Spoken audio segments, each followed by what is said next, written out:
We have Gerald Celente with us. Gerald, here are the global crime syndicate, white shoe boys, as you call them, meeting openly, most of them the heads of the banks that are looting us, and the police are treating reporters like scum and threatening to arrest them and snatching their passports from them. Gerald Celente.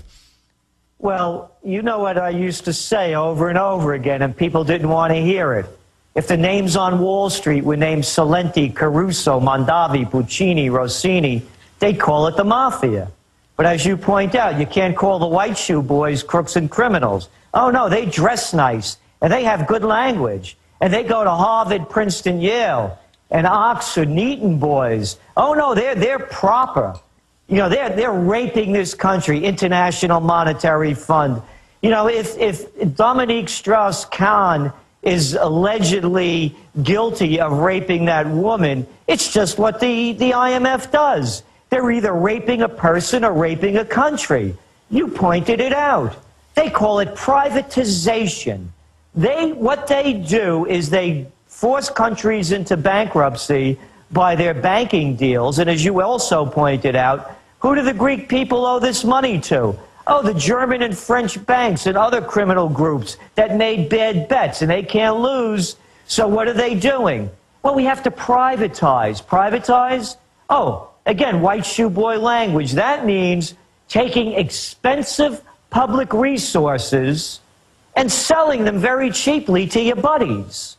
So what we're looking at here, Alex, is really criminal activity that's in front of all of us.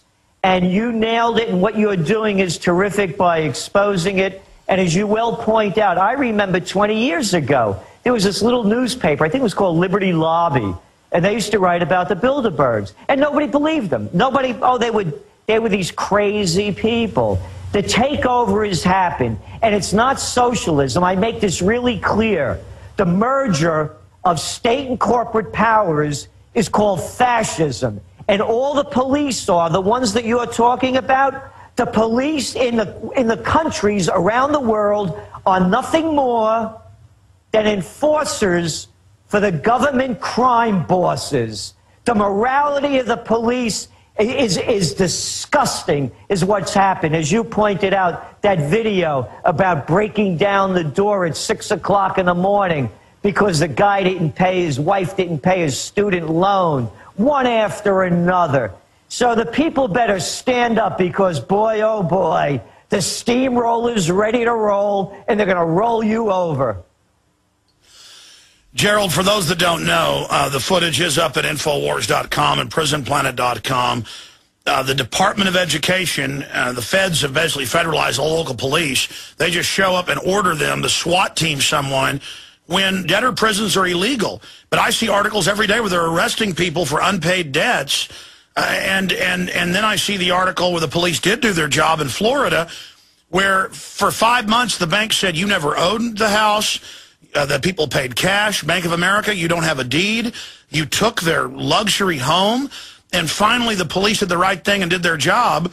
And when they went into the bank to seize the Bank of America branch and take the money out of the bank to pay them their hundreds of thousands back, under court order, the banker reportedly said, well, you can't do this. We're Bank of America. These guys think, and they've committed so many crimes, that they're God and can do this, but their comeuppance is coming. The awakening is happening to these criminals, and Bank of America is part of the big global 6 mega banks that own the IMF and World Bank and that own the Federal Reserve shares. And the people are identifying them, and the people are awakening. Well, they better awake. You know, I just heard James Carville, the Democratic strategist. And he's now saying what I said 2 years ago was going to happen. But, of course, now it's making news, and they're not calling him crazy. Imminent civil unrest. Exactly. You know, I've been saying this for how long? And that's what's going to happen. You know, it's very simple. You know, I've been giving this a lot of thought. The only way this is going to change, we're not going to have a third party. It's rigged against us. Let the people vote. Let the people vote. Every major issue, war, bailouts, immigration. Let the people vote. You talked about Switzerland. What do they have in Switzerland? other than the money cockroaches. What they have in Switzerland is direct democracy. The representatives in this country don't represent us. Let's make this really clear. What they call campaign contributions, that's kitty talk for bribes and payoffs. Let the people vote. Let the people vote on every issue. We do not have a representative form of government. It's a takeover. Washington is controlled by Wall Street. The only way I see it changing, Alex, if you go back to TARP, the people would have never voted for it. If you put the war on Libya in front of the people, they would never vote for it. If you put up, do you want to keep the wars in Iraq and Afghanistan going, the people won't vote for it. That's the only way I see out of this, a direct democracy on major issues. Well, you're absolutely right. And in every case in history, tyrants' undoing is that they reach too far. They get away with so much that they think they can do whatever they want. It's like Wiener. I mean, what type of person in their right mind, especially a prominent person, would be sending hundreds of photos of their member out to women, and then when Andrew Breitbart comes out and reports on it, they say he hacked Wiener and put it out. Wiener knew that wasn't true. I mean, this is incredible. How not only did he lie about it, he tried to frame Andrew Breitbart. I mean, these guys... But Alex, who does his wife work for? Hillary. And don't you remember the Bill story? Well, she's the special. Well, Bill said Hillary's... made up the Monica Lewinsky, I didn't have sex with that woman's story. I smoked, but I didn't inhale Bill Clinton. This is what they do all the time. What's the surprise? I said it over and over again. Stay there. We got a break. Got a break. Incredible.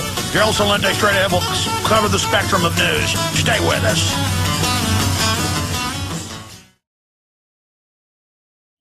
Up on our Twitter feed that you can follow at Infowars.com, we have a big headline area there that says exclusive, continually updated area at Infowars.com. We're also going to get this special page posted up at PrisonPlanet.com that has links to our live video feeds, photo feeds, and so much more. But we now have the blown-up photos of the concentration camp-style floodlights, the special tripods with cameras every 10, 15 feet or so. That's all up there right now. And we do have, from Jim Tucker, this is breaking here, what their agenda is. And I'll talk a little bit about that in the next segment. In fact, let's just get into it now. What do you think of this agenda? Directly from his multiple sources inside Bilderberg. And we also have the intel, trust but verify, confirming that the West is behind trying to trigger a lot of these Arab uprisings to drive up oil prices, start a larger regional war. As you said a year ago, they would try to trigger a war as a political smokescreen so we'd rally around them. That they're upset that Congress is starting to wake up to the fact that Obama didn't have congressional approval and used UN authority to do it. They want a wider, giant war in the Middle East. This is directly from inside. They want continued bailouts, not just to Greece, but they want to secure unlimited trillions in a second round of profiteering that they call bailouts. So that's being haggled over. They're picking the new IMF head. Even Swiss press has reported that. But this is all very newsworthy here. But no, you won't see it in the U.S. other than Infowars.com and PrisonPlanet.com. We hope the Drudge Report picks all this up as it develops. Also, they want to go after the alternative media, and we see inside, mirrored by Public, Sarkozy and others 2 weeks ago at the EU meeting, Gerald, openly saying that they do want to clamp down on the freedom of the press and the web and start censoring people and taxing the web. This is big news, and they're trying to get their carbon tax through. All that from inside Bilderberg. What's your take on that agenda? Well, it's the agenda that's been going on now for quite some time. First of all, let's look at they have to continue to print the digital money, not worth the paper it's not printed on. So that's why we still believe gold 2,000 and above. You saw the unemployment numbers last week, worse than expected. And I love the language, again, the white shoe boy language. The first and most important reason to have food reserves is to be prepared in case of an emergency. There are an average of 392 large-scale natural disasters a year. Add to this the possibilities of unemployment, accidents, and downturns in the economy that have 43 million Americans on food stamps, and food reserves make all kinds of sense. But food reserves are not just about you, are they? They're about you and all the people you care about. Let me illustrate my point. The price of food is continually rising. What if you found out about a grocery store that opened up in your neighborhood with prices from 10, 15, even 20 years ago? Would you shop there? Probably. What if the food was free? Would you keep it to yourself? Or would you feel inspired, even responsible to share that gift? eFoods Global can help you and your family and friends prepare for an uncertain future with our food reserves. And we can even show you how to do it for free. The more of us that are prepared, the more generous and empowered we will all be, and the safer our families will be. Now let's continue our tour by showing you what goes into making eFoods Global Reserves and why they are the right choice for you. For 30 years, eFoods Global has been perfecting the process by which we make our food reserves. We start by using only the finest sun-ripened and fresh produce grown and harvested following the Good Agricultural Practices guidelines. Not only are our ingredients GAP certified, but we carefully test them for chemical and microbial contaminants like Salmonella and E. coli before the approved ingredients are blended into our exclusive recipes following strict quality control standards established and audited by the U.S. Department of Agriculture. These ingredients contain no trans fats, no hydrogenated oils, and no MSG. At eFoods Global, we do not freeze dry our food because the freeze drying process removes moisture and infuses chemicals into the food to prolong the shelf life. All of our ingredients are dehydrated only using low heat, and no chemical preservatives are ever added. Our dehydration process naturally preserves the food so that upwards of 92% of the nutritional value remains intact. These quality ingredients are then packaged in moisture-resistant, light-resistant, proprietary assurance packaging that is flushed with carbon dioxide to prevent oxidation and guarantee longer shelf life and quality before sealing the package. Finally, we date stamp the outside of the package the day we prepare the food reserves, so you know you're getting fresh food reserves. eFoods Global Reserves, when properly stored, maintain their flavor and quality for up to 25 years. Now, I know what you're thinking. These can't possibly be the reserves. But these delicious meals are exactly what you get when you prepare your eFoods Global meals.